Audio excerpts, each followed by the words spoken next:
오늘은 1월달 마지막 날이네요, 벌써. 네. 그래서 시간이 정말 빨리 지나가는 것 같아요. 작년에도 이 느낌을 가지고 있었는데, 물론 그 전에도 그랬고, 그런데 벌써 또 이렇게 한 해가 왔는데, 한 달이 다 가버렸거든요. 12분의 1이 지나가 버린 거예요. 그래서 정말 하나님 말씀대로 신속히 가고 날아간다고 하는 것을 나이가 들면 더 느낀다고 하는 게 이만큼도 먹으니까 더 많이 느껴지는 것 같아요. 정말 빨리 간다는 거. 그래서 우리가 시간을 잡을 수는 없고, 그래서 시간을 그나마 우리가 효과적으로 쓰는 방법은 우리가 그 시간 안에 필요한 일을 뭔가를 좀 하는 거, 그게 중요한 것 같아요. 그래서 오늘도 해가 바뀔 때마다 사람들은 계획을 세우고 결심을 하는데, 오늘 1월 31일 오늘 한번 또 그런 계획들, 내가 계획을 세운 게 있다면 계획대로 지금 되고 있는지, 아직 계획이 없다면 지금이라도 이제 또 계획을 세워서 이렇게 살아갔으면 좋겠어요. 오늘은 이제 전에 말씀드린 것처럼 그 마가복음에 대해서 함께 상고하는 그런 시간을 갖도록 하겠습니다. 마가복음은 이제 마가라고 하는 사람이 기록을 했거든요. 마가. 그리고 이 마가라고 하는 사람은 우리가 많이 들어서 알고 있는 것처럼 그 사도행전에서 2차 전도여행을 할 때 바울과 바나바가 이 마가를 데리고 가는 문제로 이제 서로 큰 다툼이 있었거든요. 바울은 1차 여행 때 그 고난을 극복하지 못하고 예루살렘으로 그냥 중간에 돌아가 버린 거예요, 마가가. 그래서 그런 사람을 데리고 갈 수가 없다라고 했고, 이제 바나바는 마가의 마가가 바나바의 조카인 거예요. 생질, 친조카. 그래서 이제 더 애착이 있어서 그런지 몰라도 이제 데리고 가려고 했었고, 그래서 그거로 인해서 이제 마찰이 있었는데, 바로 그 마가거든요. 여기 마가복음을 기록한 사람이. 그런데 나중에 보면은 사도 바울이 보낸 편지들에 보면은 마가가 거기서 믿음을 떠났다든지 잘못된 것이 아니라 사도 바울과 함께 동행을 하고 감옥에도 같이 갇히고 그런 걸로 봐서 이 복음을 위해서 헌신했다는 것을 알 수가 있거든요.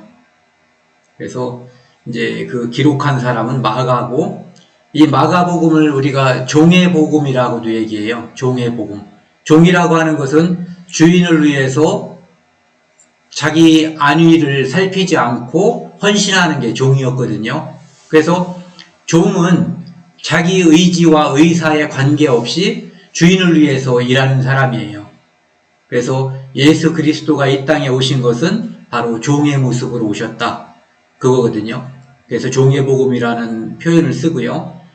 그 뜻을 가장 잘 나타내고 있는 것이 마가복음 10장 45절 말씀이에요. 인자가 온 것은 섬김을 받으려 함이 아니라 도리어 섬기려 하고 자기 목숨을 많은 사람의 대속물로 주려 함이니라. 예수님께서 이 땅에 오신 이유가 바로 처음부터 그분은 죽어 주러 오신 거예요. 세상지를 지고 가는 하나님의 어린 양으로서 이 세상 사람들을 섬기는데, 어떻게 섬기냐 하면은 자기 목숨까지 내주는 것. 우리를 위해서 자기 목숨을 대속물로 내주고 그는 죽고 우리는 죄로부터 자유함을 주기 위해서 이 땅에 오셨다라고 되어 있거든요. 그래서 종 중에서도 정말 하나님의 뜻에 완전히 순복하는 진짜 종의 모습이 이 마가복음에 기록되어 있는 거죠. 그리고 이 마가복음은 좀 전에 말씀드린 것처럼 인류의 속죄 사역을 위해서 스스로 고난받는, 누가 여기다가 너 고난받으라고, 일반적인 종들은 그렇게 태어나든지 아니면은 빚에 의해서 빚지면서 종이 되잖아요. 그런데 예수 그리스도는 스스로 종이 된 거예요. 스스로 고난받는 종 예수 그리스도를 이제 마가복음에서 이야기하고 있고요. 그래서 이 마가복음은 다른 사복음서와 약간 구조가 다른 것이 이 마가복음이 1장부터 16장까지 있는데 그 중에 그 상당 부분을 차지하는 3분의 1 이상, 제가 계산을 해보니까 37% 이상 되는 부분이 이제 그 마지막 일주일 또는 마지막 8일에 국한돼서 기록된 거예요. 그러니까 예수님의 공생의 기간이 3년 반이라고 하면은 마가복음에서는 전체 37% 정도를 이제 그 마지막 8일에 할애했다. 이렇게 되어 있어요. 그러니까 그 자기 목숨을 다른 사람의 대속물로 주려고 죽어주는 종의 모습에 대해서 이제 많이 할애를 해서 특별히 그 부분에 강조해서 기록한 책이고요. 그 다음에 이 마가복음이 기록된 시대를 사람들이 여러 가지로 이제 추정하는데 정확하게는 잘 모르는 것 같아요. 왜냐하면 설이 많이 있으니까요. 그런데 이 마가복음 13장에 보면은 그 헤롯 성전, 그다음 예수님 당시의 성전이죠. 그것이 이제 로마에 의해서 부서질 것, 돌 위에 돌 하나도 남지 않을 것에 대한 예언이 나와 있거든요. 그 얘기는 바로 헤롯 성전이 아직 부서지지 않았다는 얘기고, 로마가 예루살렘을 침공하지 않았다는 얘기거든요. 그때까지는. 그래서 이제 주후 70년에 디도 장군이 이제 예루살렘에 와서 예루살렘 성전을 부셔버리잖아요. 그래서 그 전에 기록되었을 것이라고 추정을 하고, 통상적으로 그래서 빠른 사람들은 AD 54년 정도, 또는 이제 늦게 보는 사람들은 AD 68년 전에는 기록되어 있을 것이다 라고 이제 보는 거예요. 그래서 마가복음에 대해서는 간단하게 이렇게 소개를 하고요. 이제 마가복음에 대해서 그 중에서 이제 제가 오늘 주제 말씀으로 잡은 것은 마가복음 7장 2절에서 7절 말씀입니다. 제가 일단 한번 이 부분을 읽어드리겠습니다. 큰 광풍이 일어나며 물결이 배에 부딪혀 들어와 배에 가득하게 되었더라. 예수께서는 고물에서 베개를 베고 주무시더니 제자들이 깨우며 이르되 선생님이여 우리가 죽게 된 것을 돌보지 아니하시나이까 하니 예수께서 깨어 바람을 꾸짖으시며 바다더러 이르시되 잠잠하라 고요하라 하시니 바람이 그치고 아주 잔잔하여지니라.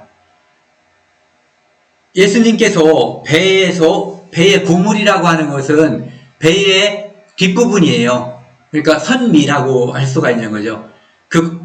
그곳에서 이제 예수님께서 주무시고 있었는데 엄청난 이제 파도가 광풍이 일어서 물결이 일어나니까 제자들이 이제 두려워가지고 예수님을 깨운 거예요. 우리가 죽게 된 것을 돌보지 않습니까? 이렇게 얘기한 거죠. 그러니까 예수님이 깨가지고 바람을 꾸짖으신 거예요. 우리는 통상적으로 누군가를 꾸짖는다면은 그것은 보통 사람이겠죠. 또는 짐승이거나 그럴 수도 있어요. 그렇죠? 그런데 뭐 식물이라든지 의사표현을 서로 하지 않는, 아니면 뭐 벽이라든지, 가끔 뭐 술 취한 사람들이 벽에다가 화풀이도 하지만 그건 통상적인 반응은 아니거든요. 일상적으로 사람이 뭔가 명령하고 하는 것은 보통 사람에게죠. 또는 훈련이 됐거나 의사소통이 조금 이루어지는 이제 강아지처럼 애완동물, 이제 그런 것들에게 뭔가 하는데 예수님은 바람을 꾸짖으신 거예요. 바다더러 이르시되 잠잠하라 고요하라. 그런데 결과가 보여지는 거예요. 바람이 그치고 아주 잔잔하여 지더라. 이에 제자들에게 이르시되 어찌하여 이렇게 무서워하느냐? 너희가 어찌 믿음이 없느냐 하시니. 지금 너희가 나와 함께 하고 있지 않냐? 나와 함께 하고 있는데 왜 무서워하냐 이거죠. 우리가 가지고 있는 믿음이라고 하는 것이 이제 여기서 우리가 한번 살펴봐야 되거든요. 우리는 살면서 고난에 처할 때가 많이 있어요. 어떤 때는 아픔, 질병 이런 것 때문에 이제 힘들어하고 두려워하고, 또 어떤 때는 금전적인 문제, 또 누군가가 뭐 나를 때리려고 한다든지 협박하거나 그러면 두려워할 수도 있거든요. 그런데 여기 나와 있는 예수님께서 뭐라고 말씀하냐면, 어찌하여 이렇게 무서워하느냐, 너희가 어찌 믿음이 없느냐 하시니. 이 이야기는 통상적으로 사람들은 다 두려워하고 무서워하는 건데, 지금 너희들이 나와 같이 있지 않냐 이거죠. 그 모든 것을 주관하고 주장할 수 있는 분이 너희와 함께 있는데 왜 무서워하느냐, 왜 걱정하느냐, 이런 얘기인 거죠. 그리고 41절, 그들이 심히 두려워하여 서로 말하되 그가 누구이기에 바람과 바다도 순종하는가 하였더라. 오늘 주제 말씀이 여기를 잡은 거예요. 그가 누구이기에. 제자들이, 그들이 서로 말한 거예요. 도대체 저분이 누구이기에 바다도 순종하는가, 바람도 순종하는가. 그리고 우리에게 왜 무서워하냐라고 질책하시는 분, 마땅히 무서워할 상황인데 그것에 대해서 왜 무서워하냐고 질책하시는 분, 저분이 누구인가 궁금하다. 도대체 저분은 누구일까? 우리를 불러서 그분이 나를 따르라 해서 우리가 지금 따라가고 있지만 저분은 과연 누구일까? 그래서 제자들은 예수님을 지금 따라가고 있고 예수님이 보여준 많은 기적들도 봤지만 아직까지 이분의 정체에 대해서 확실히 모르는 거예요. 이분이 정말 누구인지.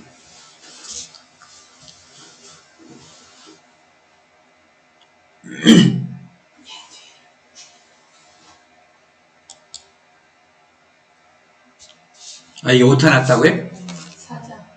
사장입니다. 죄송합니다. 여기가 마가복음 4장이랍니다. 37절에서. 요 밑에 있는 게 써있네요. 마가복음 4장 37절에서 41절. 다음은 마가복음 3장 21절에서 22절 말씀입니다.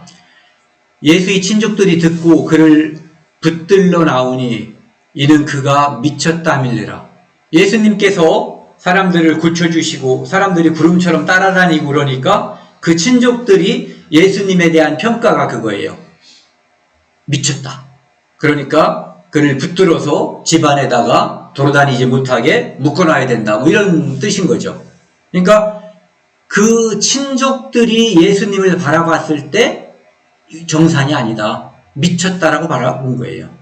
그 다음에 그 밑에 보면은 예루살렘에서 내려온 서기관들은 그가 바알세불이 집혔다 하며 또 귀신의 왕을 힘입어 귀신을 쫓아낸다 하니, 여러 가지 기적과 심지어는 사람 속에 들어와 있는 귀신도 쫓아내는 그런 이적이 일어나는 거예요. 그때 서기관들이 말하기를 그는 바알세불이 집혔다. 그 바알세불은 그냥 귀신의 왕, 사단이라고 보면 좋아요. 그러니까 귀신의 왕을 힘입어 귀신을 쫓아낸다. 즉 하나님의 아들이라고 보는 것이 아니라 귀신의 왕, 사탄이다. 이렇게 바라보는 거죠. 그러니까 한 분 예수님이 지금 있는데 제자들은 그가 누구일까? 그 친족들은 미쳤다. 그러니까 미친 사람이라는 거죠. 서기관들은 사탄이다. 이렇게 바라보는 거예요. 그런데 이것은 굉장히 중요한 문제거든요.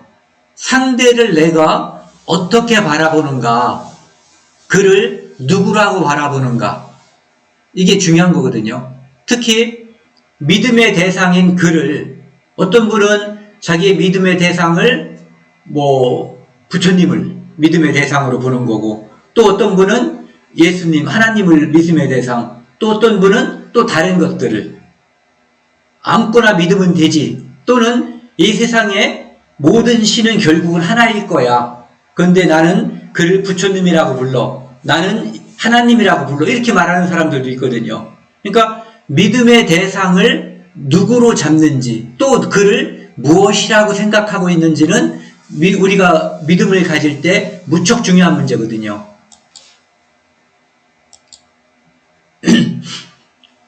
마가복음 3장 11절하고 5장 7절에 보면은 귀신들은 예수님을 정확히 알아봐요.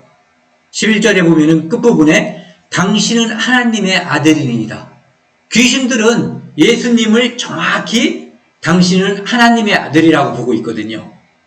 그 다음에 7절에도 보면은 지극히 높으신 하나님의 아들 예수여. 즉, 둘 다 이분을 다른 사람들도 예수라고 불렀기 때문에 예수는 똑같은데 귀신들은 하나님의 아들, 심지어 지극히 높으신 유일하신 하나님 그분의 아들 이렇게 보는 거예요.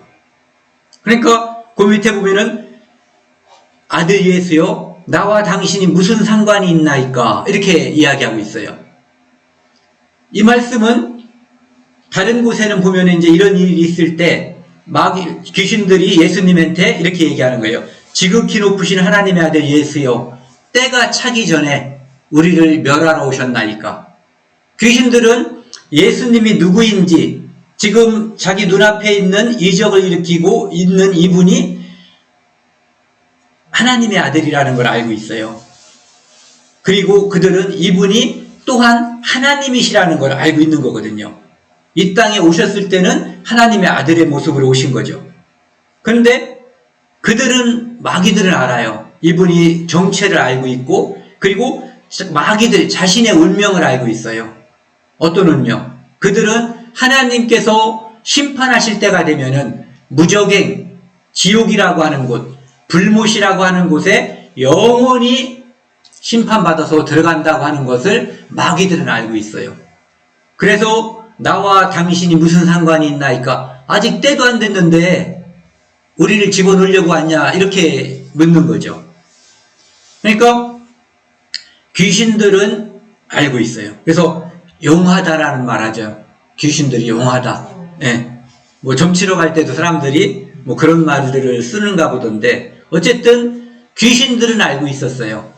제자들은 아직 궁금증이 있었고 가족들, 친족들은 미쳤다라고 했고 서기관들은 사탄이라고 했는데 귀신들은 이분이 지극히 높으신 하나님의 아들 예수라고 하는 것을 알고 있었죠. 그 뒤에 마가복음 5장 25절에서 29절 말씀을 보면은요. 이제 혈류증으로 앓던 여자가 있었는데 의사들에게도 가보고 온갖 것을 다 해봤지만 돈만 날리고 아무런 효험도 없었던 거예요. 그런데 예수님의 소문을 들은 거예요. 그분은 하나님의 아들이다. 그분이 말씀을 하시면 어떤 병이든지 다 낫는다. 이런 얘기를 들은 거죠.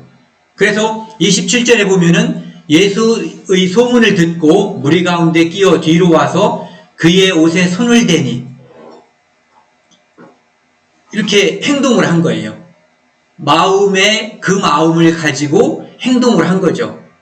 무슨 생각을 가졌냐면 28절 이는 내가 그 혈류증으로 앓던 그 여자가 그의 옷에만 예수님의 옷에만 손을 대어도 구원을 받으리라 하밀러 생각하밀러라. 이분의 예수님의 옷에 손만 대도 나는 나을 거야 라고 하는 믿음을 가지고 있었던 거예요. 그 믿음은 이분이 바로 지극히 높으신 하나님의 아들 메시아라고 하는 믿음이 있는 거죠. 그래서 그 믿음을 가진 자들은 그 믿음대로 뭔가가 역사가 일어나는 거예요. 29절 이에 그의 혈루 근원이 곧 마름에 병이 나은 줄을 몸에 깨달으니라. 만진 순간 병이 다 나았어요. 믿음이 그를 살린 거죠. 네. 그 가족들과 서기관들, 제자들은 아직 이 여자, 혈류증 앓던 이 여자와 같은 믿음을 가지지 못했던 거죠.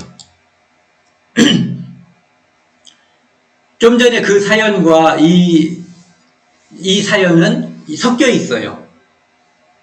이 사실은 요 이야기 중간에 끼어 있는 이야기거든요. 예. 5장 22, 23절에 보면은 회당장 중에 야이로라고 하는 이가 와서 예수를 보고 발 아래 엎드려 어렸을 때 이렇게 우리가 기어 다녔을 거 아니에요? 엎치기도 하고 기어 다니고. 그때 빼고 누군가에게, 사람에게 그의 발 아래 엎드려 본 적이 있으세요? 저는 우리 아버지한테도 발 아래 엎드려 본 적은 없는 것 같아요. 네. 근데 지금 여기 와 있는 야이로라고 하는 사람이 몇 살인지는 몰라요.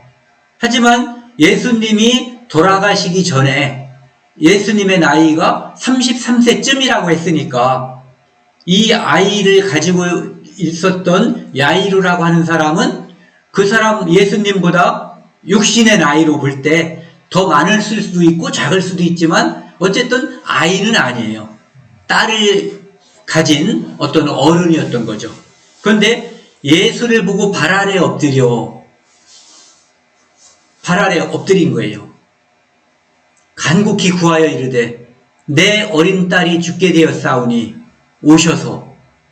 사연이 있는 거죠. 왜 엎드렸냐 하면은 사람들에게 들은 거예요. 믿음은 들으면서 나는 거거든요. 다른 사람들이 얘기를 들으니까 예수님이 어떤 사람들을 병을 고쳤다더라. 수많은 사람들을 고쳤다더라. 심지어는 말씀도 하지 않고 조금 전에 그 여자처럼 가서 슬쩍 예수님의 옷만 만졌는데 그렇게 해도 내가 나을 거다라고 믿었던 사람들은 병이 나았다더라. 이런 이야기들을 들었겠죠. 그래서 예수님에 대한 믿음이 생긴 거예요. 이 아이로는. 그래서 그에게 가면 내 딸이 나을 수도 있겠다. 그렇기 때문에 어이 예수 양반 우리 집에 와서 내 딸 좀 고쳐줘 이렇게 말하는 거하고 이건 버릇이 없는 거잖아요. 도덕이 없는 거죠. 예의가 없는 거죠. 정말 이분이 설사 마음이 없거나 바쁘더라도 꼭 들어줄 수 있게끔 발 아래 엎드린 거예요. 자기 딸이 죽게 되었으니까 오셔서 그 위에 손을 얹어서 그로 구원을 받아 살게 하소서 하거늘. 그러니까 매우 간절한 사연이 지금 있는 거죠. 그래서 그의 발 아래 엎드렸는데 내가 간절한 사연이 있다고 해도 지금 내 딸이 죽는다고 해도 의사한테 가서 살려주세요. 그쵸? 아니면 돈이 없어서 의사한테 갈 형편이 안 되면 돈 있는 사람에게 돈 좀 구워주세요 라고 매달리겠죠. 왜? 그들이 의사 또는 돈 가진 사람이 내 딸의 생명을 좌우할 수 있다라고 생각을 하니까. 그런데 이 야이로는 바로 예수님이 그 일을 행할 수 있을 것이다라고 판단한 거예요. 그렇기 때문에 그 발에 엎드린 거죠. 그러니까 예수님이 누구인가에 대해서 답이 있는 거죠. 그냥 지나가는 사람, 점쟁이, 서기관, 바리새인 그런 사람들한테 가서 자기 딸의 목숨을 구해달라고 발 아래 엎드리진 않았을 거예요. 그러니까 야이로라고 하는 이 회당장은 예수님을 메시아로, 즉 하나님의 아들로 알고 있는 거죠. 그래서 그 다음 장면을 보시면요. 38절부터 회당장의 집에 들어갔더니 사람들이 막 떠들고 통곡하고 있어요. 이미 예수님이 당도했을 때에는 그 딸은 이미 죽어버렸던 거예요. 그래서 39절에 보면은 들어가서 그들에게 이르시되 너희가 어찌하여 떠들며 우느냐 이 아이가 죽은 것이 아니라 잔다 하시니. 예수님은 누구든지 사람이 볼 때 죽은 자를 늘 살릴 수 있는 분이에요. 그분이 원하시기만 하면. 그러니까 사람이 볼 때 죽은 것은 예수님이 볼 때 자는 것과 똑같은 거죠. 우리가 자는 사람을 보고 통곡하지 않잖아요. 야, 밥 먹어. 아침이야 학교가. 이렇게 해서 깨우는 거거든요. 그러니까 예수님에게 있어서 그분은 하나님이시기 때문에 그래서 잔다라고 표현한 거거든요. 그때 40절 보면은요. 지금 떠들며 우는 그 사람들이 예수님을 이렇게 보는 거죠. 그들이 비웃더라. 웃기고 있네. 이런 거죠. 요즘 말로 하면은. 철없는 사람. 야, 이 사람아, 이미 죽었어. 뭔 망발이야. 뭐 이렇게 하는 거예요. 예수께서 그들을 다 내어보신 후에, 보내신 후에 예수님을 믿지 않는 자들은 일단 그 자리에서 뒤로 물려버린 거예요. 아이의 부모와 또 자기와 함께 한 자들을 데리시고 아이 있는 곳에 들어가사 그 아이의 손을 잡고 이르시되 달리다굼 하시니 번역하면 곧 내가 네게 말하노니 소녀야 일어나라 하심이라. 소녀야 일어나라. 죽은 자에게 우리는 죽기 전에 누구 좀 죽지 않게 해주세요. 기도하죠. 누구 건강하게 해주세요. 지금 누구 아픈데 회복시켜주세요. 기도하지만 죽은 다음에 기도해봤어요? 죽은 사람, 이 사람 좀 살려달라고? 네. 그런 믿음이 우리에게 없는 거예요. 네. 그런데 예수님은 달리다굼 소녀야 일어나라. 그랬더니 이 소녀가 일어났다고 되어 있거든요. 그러니까 야이로라고 하는 사람은 예수님을 정확히 본 거죠. 이분은 내 딸을 죽지 않게 할 수 있다. 지금 죽었다고 하고 다른 사람들이 비웃고 있지만 화가 나가지고 빨리 좀 오라고 할 때 빨리 좀 오지 왜 지체해가지고 내 딸이 죽었냐라고 원망하지 않고 이미 죽었잖아요. 지금 그런 상태에서 예수님이 뭔가를 하려고 할 때 믿음이 없으면은 이제 됐다고 가라고 이렇게 할 수 있는 거잖아요. 실망해서. 그런데 예수님의 인도함에 따라갔거든요. 그는 예수님을 그때까지도 믿은 거예요. 자기 딸이 죽었다고 하는데도 예수님을 믿은 거죠. 왜? 그분은 하나님의 아들이기 때문에. 하나님이 아니면은 할 수 없는 일을 하는 거거든요. 지금까지 자기가 소문으로 들은 일들도 그분이 하나님의 아들, 하나님이시기 때문에 하는 일이었고, 지금 내가 아직도 희망의 끈을 놓지 않고 있는 그것도 역시 하나님의 아들이어야만 가능한 그 일을 기대하고 있는 거죠. 6장 1절에서 3절 보시면은요, 예수님께서 이제 고향으로 가는데 제자들도 따라가요. 안식일이 되어서 회당에서 가르치는 시니 많은 사람이 듣고 놀라와 이르되 목수의 아들, 목수 요셉의 아들, 특별히 공부한 것도 없는 사람, 이게 그 사람들이 바라보는 예수에 대한 평가예요. 그런데 가르치는데 놀라운 거예요. 놀랍다는 얘기는 하나님이 기적을 베풀면 놀랍지 않죠. 그런데 제가 만약에 지금까지 여기서 성경에서 열거한 그런 일을 제가 하고 있다면 놀랍겠죠. 네. 기대하지 않은 사람이 기대하지 않은 장소, 기대하지 않은 분이 무엇을 하면은 그게 놀라운 거거든요. 그것처럼 예수에 대한 평가가 그의 고향에서 그냥 그저 그런 사람이었는데 놀라운 것을 발견한 거예요. 그 가르침의 내용이 심상치 않은 거죠. 이 사람이 어디서 이런 것을 얻었느냐? 왜? 그 사람은 배운 적이 없는데 알고 있거든요. 이 사람이 받은 지혜와 그 손으로 이루어지는 이런 권능이 어찌 됨이냐? 이 사람이 말하는 것은 엄청난 지혜가 예수님에게서 나오는 거예요. 그리고 그 손으로 이루어지는 권능, 죽은 자를 살리고 아픈 자를, 병든 자를 고치고 이런 권능이 어찌 됨이뇨? 궁금하잖아요. 이 사람들은 다 보고 직접 보고 또 듣기도 하는 거예요. 그런데 보고 들었다고 해서 다 되는 게 아니죠. 보고 들어서 야이로는 좋은 믿음이 생겼고 그 믿음에 의해서 자기 딸을 살릴 수가 있었어요.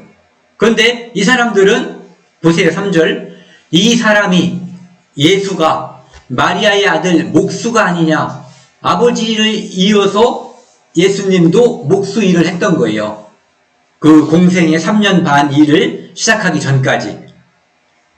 야고보와 요셉과 유다와 시몬의 형제가 아니냐, 즉 예수님이 성령으로 마리아에게서 잉태한 후에 요셉과 마리아는 정상적으로 자식을 낳은 거예요. 야고보도 낳고 요셉도 낳고 유다도 낳고 시몬도 낳았던 거예요. 그리고 또 여기에 언급되지 않은 딸들도 있었던 것 같아요. 왜냐하면 형제가 아니냐, 그 누이들이 우리와 함께, 즉 예수의 여동생들이 우리와 함께 여기 있지 아니하냐. 그러니까 적어도 예수님 외에도 사남 이녀 누이들이라고 했으니까 이 정도는 자손들이 있었던 것 같아요. 마리아에게 하고 예수를 배척한지라. 참 신기하죠.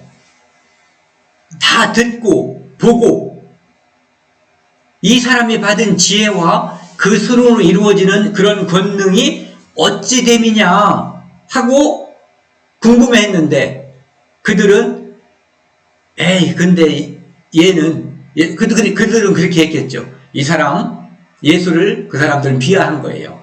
얘는 목수 아들이고 제 형제들이 자매들이 이렇게 우리와 함께 있는데 죄가 뭐야? 그냥 목수의 아들이고 그냥 촌놈이지, 이렇게 생각한 거죠. 그래서 예수를 배척한지라.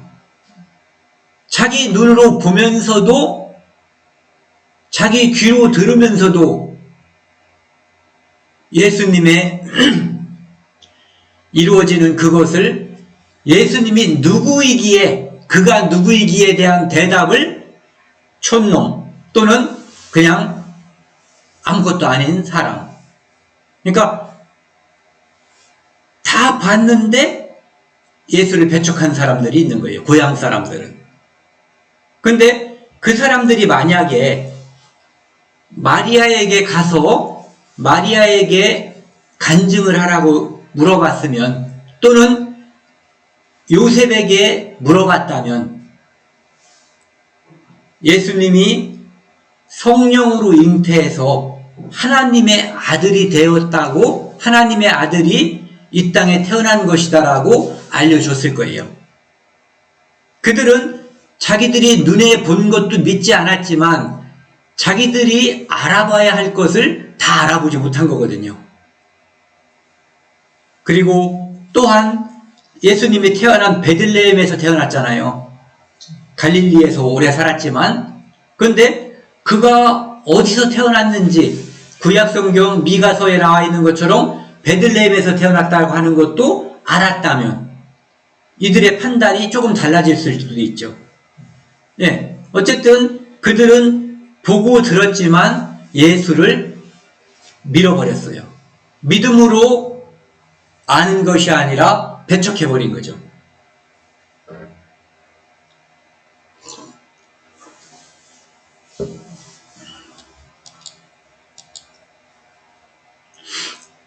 뒤에요.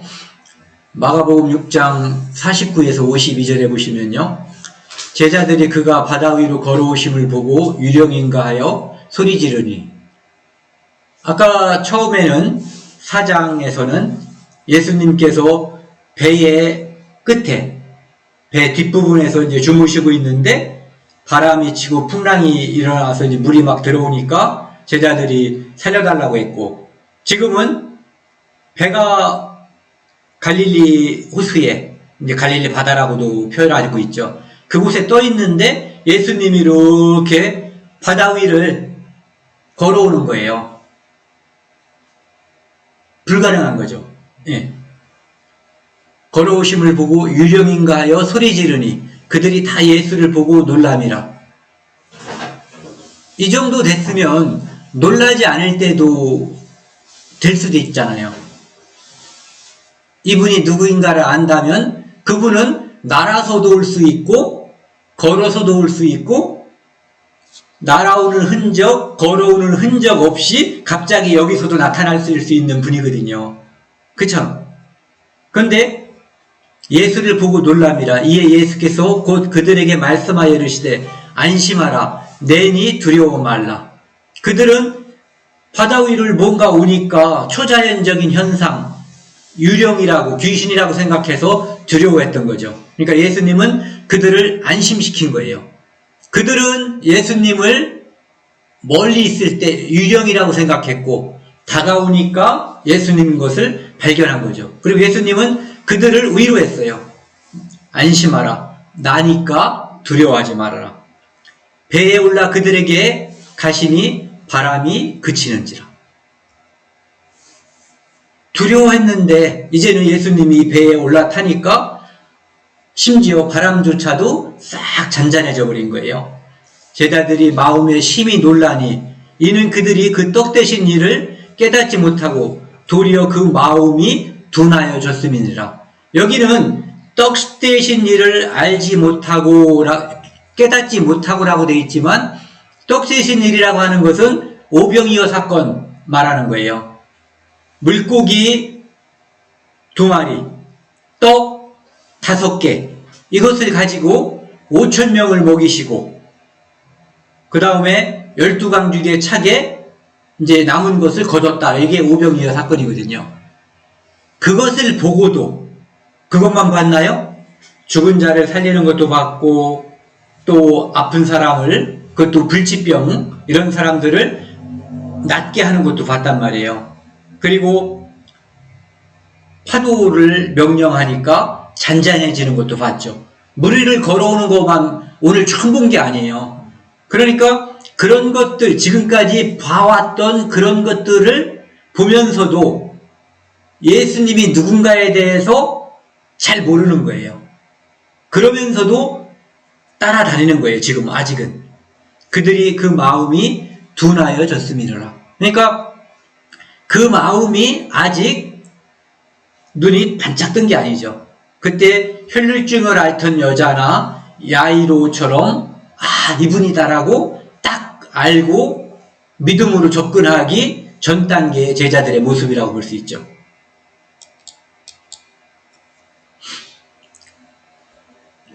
마가복음 5장 55, 56절에 보시면요. 그 온 지방으로 달려 돌아다니며 예수께서 어디 계시다는 말을 듣는 대로 병든 자를 침상째로 메고 나아오니 예수님이 여기 있다고 하면은 사람들이 그냥 환자가 걸어올 수가 없잖아요. 그러니까 환자를 침상째로, 그러니까 침대에 누워있는 채로 사람들이 메고 와서 제발 좀 고쳐주세요 하는 거예요. 막 달려오는 거예요. 여기 있다고 하면은 여기로 달려오고 저기 갔다고 소문나면 거기로 달려오고 그러니까 수많은 사람들이 예수님이 있는 곳에 구름처럼 달려오는 거예요. 56절 아무데나 예수께서 들어가시는 지방이나 도시나 마을에서 병자를 시장에 두고 예수께 그의 옷가래에도 손을 대게 하시기를 간구하니 옷을 대는 자는 다 성함을 나음을 얻으니라. 지금 이 사람들과 제자들의 모습을 한번 생각을 해보세요. 또는 고향 사람들의 모습을 생각을 해보세요. 이 사람들은 예수가 있다고 하면은 침상째로 메고 달려가는 거예요. 55장 꼭대기 보세요. 온 지방으로 달려 돌아다니며 힘들여서 시장까지 갔는데 예수님이 또 딴 데로 갔어. 그럼 거기까지 또 달려가는 거예요. 갔더니 또 거기 흔적이 없고 소문에 의하면 지금 갈릴리 바닷가에 있다, 해변가에 있다 그러면은 또 거기까지 달려가는 그런 모습을 보이는 거죠. 그러니까 이 달려가는 사람들의 모습, 마음, 믿음을 한번 살펴보자 이거죠. 그들은 예수님이 누구인가를 알고 있는 거예요. 그렇기 때문에 그들은 달려가고 그리고 그들은 달려가서 자기들의 병 낫기를 또는 자기들이 메고 온 그 환자의 병 낫기를 간구하는 거죠. 그러니까 이 사람들의 마음은 간절한 거예요. 그러니까 믿음이라고 하는 것은 이 간절함일 때 나타나는 거죠. 마치 마태복음 5장의 4절에 있는 말씀처럼요. 애통하는 자는 복이 있나니 그들이 위로를 받을 것이며, 애통하는 자들은 좀 전에 우리가 봐왔던 그 환자들, 혈루증을 앓던 여자도 있었고요. 자기 딸이 죽게 됐던 야이루라는 사람도 있었고, 그 다음에 침상을 통째로 막 들고 뛰어다니던 그 사람들의 갈급함, 애절함이 있었거든요. 그 사람들은 마음에 애통하는 마음이 있어요. 그런데 이 애통하는 마음을 해결해 줄 수 있는 분, 이것을 풀어줄 수 있는 분은 하나님밖에 없잖아요.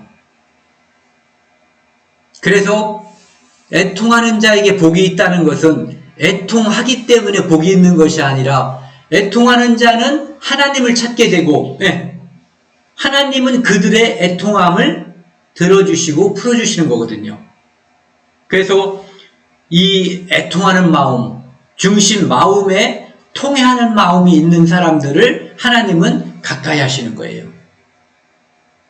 그리고 애통하는 마음이 있지만 그것을 하나님이 아닌 다른 대상에게 의지한다면 그는 복이 없고 위로를 받지 못하겠죠.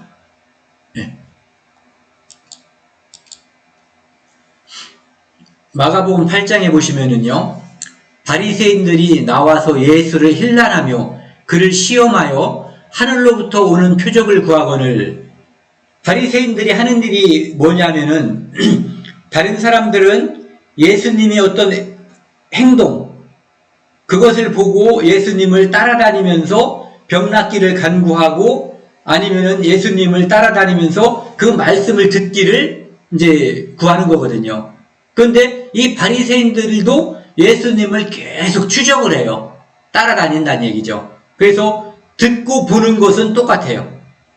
그런데 바리새인들은 예수를 비난하는 거예요.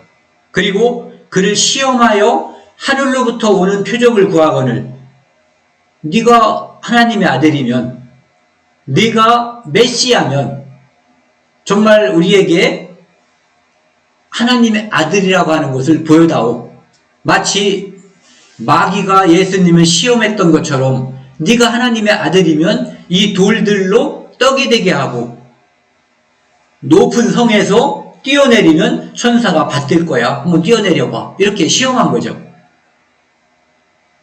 간절함이 있는 사람들의 그 간절함은 하나님께서 들어주시죠. 애통하는 사람들의 애통함은 하나님께서 들어주셔요. 위로해 주시고 복을 주시거든요. 하지만 예수를 비난하고 시험할 목적으로 뭔가를 보여달라고, 표적을 보여달라고 하는 그것에는 예수님이 응하지 않아요. 12절, 예수께서 마음속으로 깊이 탄식하시며 이르시되 어찌하여 이 세대가 너희들이 표적을 구하느냐. 내가 진실로 너희에게 이르노니 이 세대에 표적을 주지 아니하리라 하시고, 사실은 지금까지 보여준 예수님께서 공생의 기간에 보여줬던 모든 이적은 다 표적이에요. 인간이 할 수 없는 것들이거든요. 그가 하나님이시기 때문에 할 수 있는 것들을 보여줬는데, 어떤 사람은 그것을 정말 메시아가 오셨구나, 하나님의 아들이시구나, 이렇게 판단하는 사람이 있고, 어떤 사람은 네가 하나님의 아들이면은 뭔가 좀 확실한 걸 보여줘봐. 죽은 자를 살렸는데, 불치병 환자들을 수도 없이, 그리고 바다에게 명령하니까 풍랑이 잔잔해지는데, 물 위를 걸어가는데 무엇을 보여줘야지 되냐 이거죠. 그리고 13절, 그들을 떠나. 그래서 그런 사람들은 예수님께 안김을 얻지 못하는 거예요. 그들은 예수님에게 믿음의 대상이 아니라, 예수님이 믿음의 대상이 아니라 시험의 대상인 거예요. 예. 이 세상에서도 예수님을 믿음의 대상으로 보느냐, 아니면은 예수님을 자기들의 먹고 사는데 어떤 도구로 사용하느냐, 또는 그가 했던 어떠한 행동, 예수님의 그것을 사상으로 연구하느냐, 예수님을 어떻게 바라보느냐에 따라서 그 사람이 바라보는 사람에게 주어지는 그 반대 극부는 엄청난 차이가 있는 거거든요. 어떤 사람에게는 영광스러운 하나님의 아들로서 하나님에게 인정을 받을 수도 있고, 어떤 사람은 예수 그리스도를 믿는 사람이 아니라 예수 그리스도의 사상을 연구하는 연구가의 사상가로서 머물 수도 있고, 어떤 사람은 평생 많은 집필을 통해서 그는 그냥 갈릴리 촌놈이었다, 아무것도 아니었다라고 연구하는 사람들도 있는 거죠.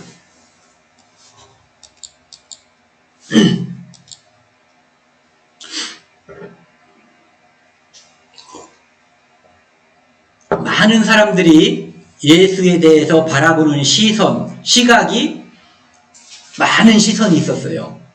그런데 예수님은 제자들에게 이제 단도직입적으로 딱 물어봤어요. 너희는 나를 누구라고 하느냐? 다른 사람들은 그렇고, 너희들 쫓아다니는 너희들은 나를 누구라고 생각하느냐? 사람들이 이제 먼저 물어본 건 예수님께서 다른 사람들이 나를 누구라고 하느냐, 이걸 물어봤고, 그 다음에 너희는 나를 누구라고 하느냐, 이 두 가지 질문을 한 거죠. 제자들이 여자와 이르되, 그 사람들 말하는 거예요. 사람들이 예수를 이렇게 평가하는 거죠. 세례 요한, 더러는 엘리야, 더러는 선지자 중에 하나라고 사람들이 생각하고 있더라고 예수님에게 전달한 거예요. 그러니까 예수님이 너희는 나를 누구라고 하느냐, 누구라고 생각하느냐? 그때 베드로가 대답했어요. 주는 그리스도 신이이다. 또 다른 곳에서는 주는 그리스도요, 살아계신 하나님의 아들이시니이다, 이렇게 고백을 하죠. 그때 예수님께서 이에 자기의 일을 아무에게도 말하지 말라 경고하시고, 아직 내가 그리스도라고 하는 것을 완전히 밝힐 때가 이르지 않았다는 거죠. 그러면서 이것을 이제 드디어 말하는 거예요. 예수님께서 이 땅에 오신 진짜 목적, 인자가, 내가 예수님이 많은 고난을 받고 장로들과 대제사장들과 서기관들에게 버림받아 죽임을 당하고 사흘 만에 살아나야 할 것을 비로소 그들에게 가르치시되, 왜 비로소 이때 가르쳤냐 하면은 바로 베드로의 고백이 있었기 때문이에요. 베드로가 예수님을 메시아로, 그리스도로, 하나님의 아들로 바라봤거든요. 그렇기 때문에 내가 온 것은 바로 그리스도인데 이 역할을 하는 그리스도라 이거죠. 그리스도의 두 가지 모습, 하나는 만왕의 왕으로 오시는 그리스도, 메시아, 구세주, 또 하나는 여기 나와 있는 것처럼 많은 고난을 받고 십자가에서 모든 인류의 죄를 대속하기 위해서 피 흘려서 돌아가시고 우리를 다시 살리기 위해서 부활하시는 그 만왕의 왕, 죽음을 이기시는 메시아 그리스도의 모습이 있거든요. 이 두 가지를 구약성경에 두 가지가 기록이 되어 있는데, 이제 드디어 내가 온 목적이 이 두 번째 말한 십자가에서 고난을 받고 피 흘려 죽음으로써 너희의 죄를 대속하기 위함이다라고 하는 것을 이제 처음으로 밝히는 거예요. 그전에는 밝혀도 뭔 말인지 모르죠. 왜? 이분이 누구신지 모르니까. 그리고 안다고 해도 그들은 첫 번째 말한 만왕의 왕의 메시아, 그것을 바라고 지금 따라다니고 있는 거거든요. 그런데 나는 그 목적으로 온 게 아니라 이런 목적으로 왔다라고 하는 것을 이제 처음 밝히시는 거예요. 마가복음 10장에 보면은요, 그 재미난 에피소드가 있는데, 그 예수께서, 어떤 사람이 예수께서 와가지고 예수님께 물어본 거예요. 선한 선생이여, 내가 무엇을 하여야 영생을 얻으리이까? 어떻게, 무엇을 해야 영생을 얻느냐고 하는 것은 사람들에게 굉장히 중요한 질문이거든요. 그런데 그 질문의 내용이 많이 틀려 있는 거예요. 잘못된 거죠. 사람들은 무엇을 하여야 영생을 얻는 걸로 착각하고 있어요. 지금 이 시대에 많은 기독교인들 중에서도 무엇을 해야만 영생을 얻는지를 착각하고 있어요. 그리고 기독교가 아닌 수많은 종교가 무엇을 해야만 그들의 신이 말한 유토피아, 그들의 신이 말한 어떤 환상적인 곳에 간다라고 가르치고 있기 때문에 많은 사람들이 오해를 하고 있는 거죠. 그런데 실상은 무엇을 해석하는 것이 아니라 하나님께서 우리에게 해주신 일, 그것을 알고 믿음이 생길 때 영생을 얻는 거죠. 그런데 이 청년은 또 한 가지 오해한 게 있어요. 선한 선생이요. 예수님을 선생으로, 사람으로 바라본 거거든요. 예수께서 이르시되 네가 어찌하여 나를 선하다 일컫느냐? 하나님 한 분이 선한 이가 없느니라. 이 말씀은 네가 선하다고 했으면 나를 메시아인 줄 알아야지 선생님이요 이렇게 말하는 것은 문제가 있다는 거죠. 또는 선생님이요라고 말했다면은 선한이라는 표현을 쓸 수가 없는 거죠. 사람이니까. 예. 그래서 19절에 보면은 내가 계명을 안 한 10계명을 말하는 거예요. 그 중에 이제 몇 가지만 추렸어요. 살인하지 말라, 간음하지 말라, 도적질을 하지 말라, 거짓증을 하지 말라, 속여 빼앗지 말라, 네 부모를 공경하라 하였느니라 하니까 이 청년이 선생님이요. 아직도 선생님이죠. 이것은 내가 어려서부터 다 지켰나이다. 무척 용감한 청년이에요. 절대 지킬 수 없는 것을 어렸을 때부터 다 지켰다라고 말하고 있는 거죠. 그러니까 예수께서 그래도 그를 사랑해요. 그를 보시고 사랑하사 이르시되 내게 아직도 한 가지 부족한 것이 있으니, 말씀은 지금 한 가지 부족한 것이 있으니라고 했지만 100% 부족한 거였죠. 예. 100% 오해하고 있는 거였고요. 가서 내게 있는 것을 다 팔아. 이거 환장할 일이죠. 다 팔아. 조금 팔아가 아니라 다 팔아라고. 가난한 자들에게 주라. 그리하면 하늘에서 보화가 내게 있으리라. 그리고 와서 나를 따르라 하시니 그 사람은 재물이 많은 고로 그 말씀으로 인하여 슬픈 기색을 띠고 근심하여 가니라. 예수님은 그가 예수님을 바라보는 시각도 틀렸고 율법을 다 지킨다고 오해하는 것도 틀렸고, 그래서 그에게 깨달음을 주기 위해서 네가 정말로 율법을 다 지켰으면은 온 마음을 다해서 하나님을 섬기고 내 이웃을 내 몸과 같이 사랑했다면 너에게 그렇게 많은 재물이 있었겠냐? 이것을 짚어준 거죠. 그런데 그는 그 짚어준 것을 깨닫지 못하고 너 이 돈을 다 딴 가난한 사람에게 주고 따라가라니 난 말겠어 하면서 안 따라간 거죠. 그러니까 이 사람은 지금 예수님을 그냥 선생 중에 하나, 그 당시에 유명한 선생 중에 하나로 바라보고, 그는 예수님으로부터 그 후에 무엇이 있었는지 모르지만은 어쨌든 이 사람은 예수님으로부터 멀어간 거예요. 아까 그 바리새인들을 놓고 예수님이 멀어진 것처럼 이번에는 예수님을 놓고 그가 가버린 거죠.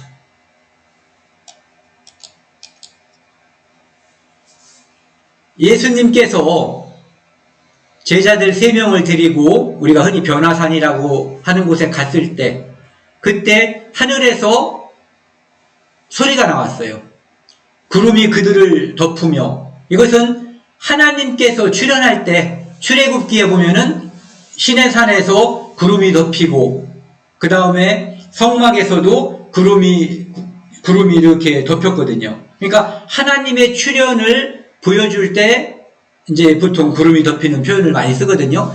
구름 속에서 소리가 나되 이는 내 사랑하는 아들이니 너희는 그의 말을 들으라. 그러니까 예수님에 대한 많은 사람들의 평가와 바라보는 시선, 시각이 있었어요. 그런데 하나님께서 정답을 말해주는 거거든요. 이는 내 사랑하는 아들이니 너희는 그의 말을 들으라.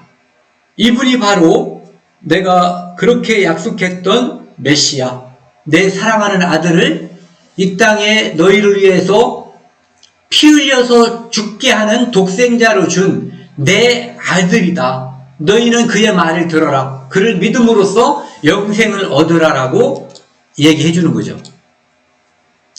그 다음에 그 뒷부분에 보면은요, 예수께서 예수께 묻자와 이르되 어찌하여 서기관들이 엘리야가 먼저 와야 하리라 하나이까. 서기관들은 지금 뭐라고 얘기하냐면은 저분이 바로 하나님의 아들 메시아다라고 주장하는 사람들에게 그렇다면은 메시아가 오기 전에 엘리야가 먼저 와야지 되는 거죠. 그러니까 그 말라기 3장 1절 또는 말라기 4장 5절 6절 말씀을 가리키면서 그 엘리야가 먼저 와야지 된다는 거죠. 이 사람들은, 이 서기관들은 아직 엘리야가 오지 않았다라고 보는 거예요. 그들이 생각하는 엘리야는 와서 모든 것을 평탄하게 해놓으면 그때 메시아가 쫙 나타날 것이다, 이렇게 생각을 하는 거죠. 그런데 그렇기 때문에 이분은 메시아가 아니다라고 확신하는 거예요. 뭐 잘못 알고 있는 건데 나름대로 논리를 가지고 있는 거예요. 성경을 오해하고 있기 때문에 벌어진 일이죠. 즉 그들이 바라보는 것은 만왕의 왕인 메시아를 바라보기 때문에, 그 전제 조건이 그거기 때문에 그들은 계속해서 예수님을 오해하고 이해할 수가 없는 거예요. 12절에 이르시되 엘리야가 과연 먼저 와서 모든 것을 회복하거니와 어찌 인자에 대하여 기록하기를 많은 고난을 받고 멸시를 당하리라 하였느냐. 메시아가 와서 모든 것을 회복한다면 예수님이 이 땅에서 고난을 받을 이유가 없지 않냐 이거죠. 그러니까 그들은 만왕의 왕의 메시아를 이야기하고 있고 예수님은 고난받는 메시아를 얘기하고 있으니까 안 맞는 거예요. 13절 그러나 내가 너희에게 이르노니 엘리야가 왔으되, 세례 요한을 말하는 거죠. 기록된 바와 같이 사람들이 함부로 대화했느니라. 우선 세례 요한을, 즉 엘리야가 왔다고 한 것이 바로 세례 요한을 가리키는 건데, 세례 요한을 함부로 대해서 죽였던 것처럼 나를 함부로 대하고 죽일 것을 이제 언질하는 거죠. 그들은 세례 요한을 잘 바라봤다면 예수님도 잘 바라볼 수 있는 시선이 있었을 거예요. 15절에 보시면은요, 예수님께서 십자가에 이제 달려서 돌아가실 때 마지막으로 이제 엘리 라마 사박다니 이런 말씀을 했거든요. 그걸 번역하면은 나의 하나님 어찌하여 나를 버리셨나이까, 이런 말씀인데 그 말 속에 엘리 이런 말이 들어가니까 그것이 엘리야라고 하는 것으로 이 사람들은 착각한 거예요. 35절 곁에 있던 자 중 어떤 이들이 듣고 이르되 보라 엘리야를 부른다. 아, 드디어 엘리야를 부르는구나. 엘리야를 불러? 이렇게 생각한 거죠. 그 뜻이 아닌데 그럼 이제 엘리야가 와서 구할라나? 이렇게 생각을 하는 거예요. 한 사람이 달려가서 해면에 신포도주를 적시어 갈대에 깨어 마시게 하고 이르되 가만두라. 엘리야가 와서 그를 내려주라 보자 하더라. 아직도 이 사람들은 예수님에 대해서 예수님이 십자가에 못 박힌 것이 무슨 의미인지, 이분이 누구인지에 대해서 전혀 모르는 거예요. 예. 예수께서 큰 소리를 지르시고 숨지시니라. 이에 성수의장이 위로부터 아래까지 찢어져 둘이 되니라. 성수에서 지성수로 들어가는 휘장이 쫙 찢어져 버린 거예요. 위에서부터 밑으로 이렇게 갈라져 버린 거죠. 그래서 이제는 대제사장이 1년에 한 번만 대속죄절날 들어갈 수 있는 그것이 아니라 누구든지 언제든지 지성소에 하나님께 갈 수 있게끔 우리가 하나님께 기도하면 늘 하나님께 직통으로 연결될 수 있게끔 예수님께서 십자가에서 우리의 모든 죄의 담을 허물어 주신 거거든요. 그러니까 모든 죄를 소멸해 버리신 거죠. 가려 주신 거예요. 예수를 향하여 섰던 백부장이 그렇게 숨지심을 보고 이르되 이 사람은 진실로 하나님의 아들이었도다 하더라. 참 희한한 거죠.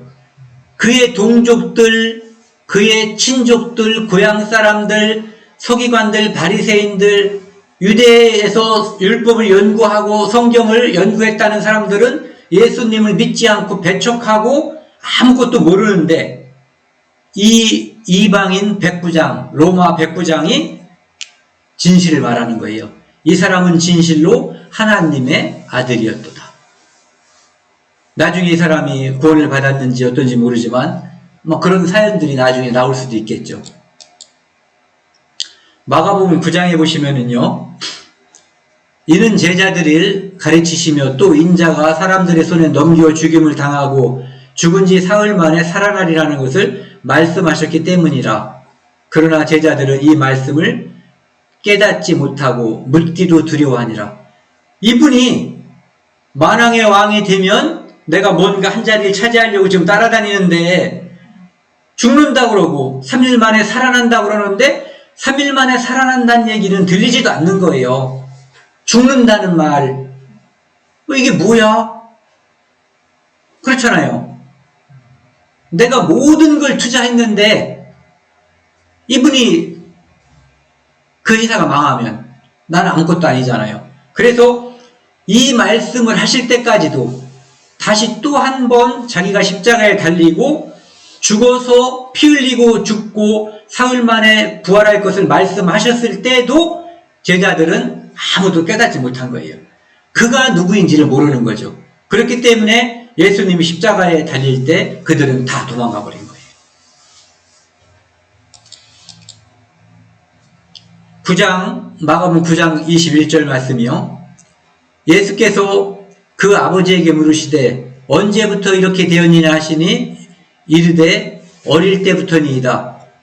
귀신 들린 아이를 아버지가 데리고 온 거예요. 귀신이 그를 죽이려고 물과 불에 자주 던졌나이다. 귀신 들려가지고 얘가 물에도, 뜨거운 물에도 또는 차가운 물이라도 깊은 물에 아니면 불에 이렇게 다 들어가서 다치는 거죠.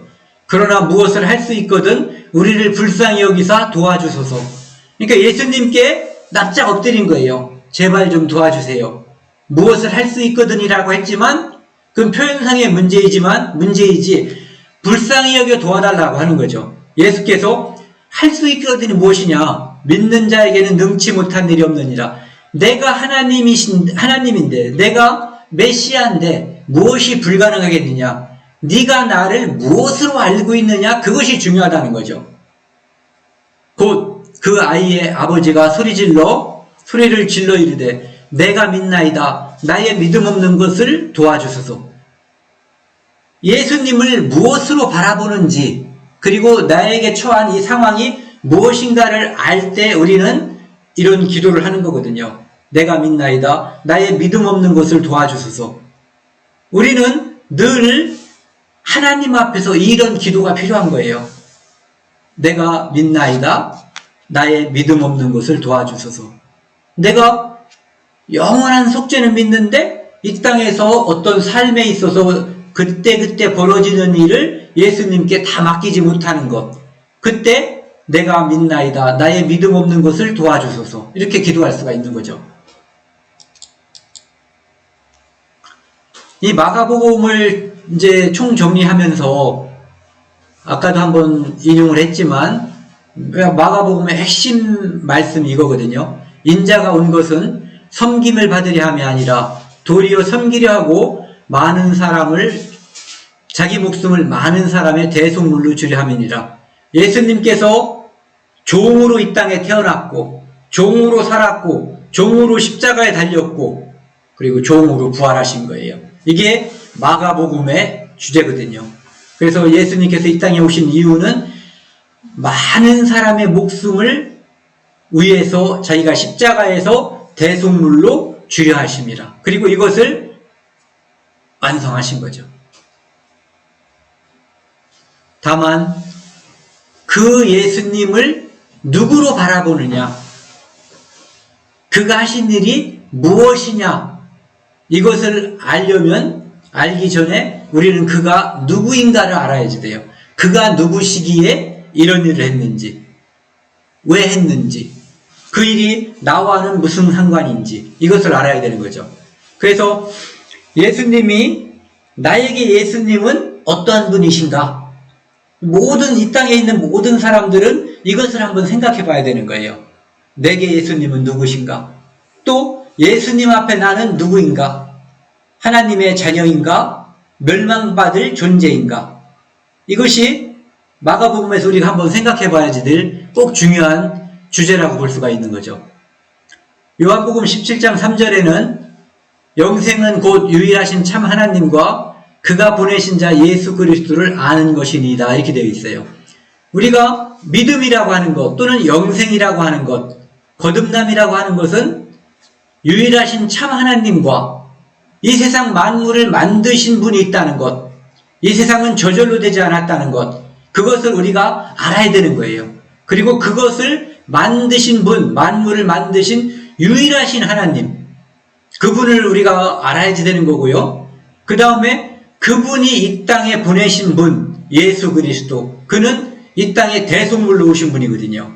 그래서 우리 죄를 완전히 대속하시고 영원히 대속하시고 죽으시고 부활하신 분, 그분을 아는 거, 그분을 예수 그리스도를 그렇게 알 때 하나님께서는 성령을 통해서 우리에게 믿음을 주시는 거거든요.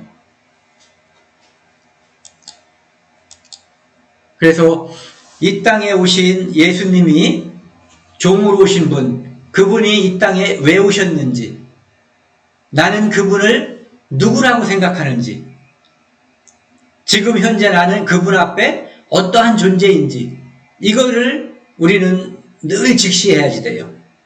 그래서 내가 믿음이 부족할 때, 믿음이 없을 때 내가 믿나이다, 나의 믿음 없는 것을 도와주소서. 이것은 현재 구원받은 믿음이 있는 사람이나 구원받은 믿음이 아직 없는 사람이나 똑같이 우리가 창조주 하나님께, 예수 그리스도께 해야 할 기도죠. 오늘 여기까지 마치겠습니다.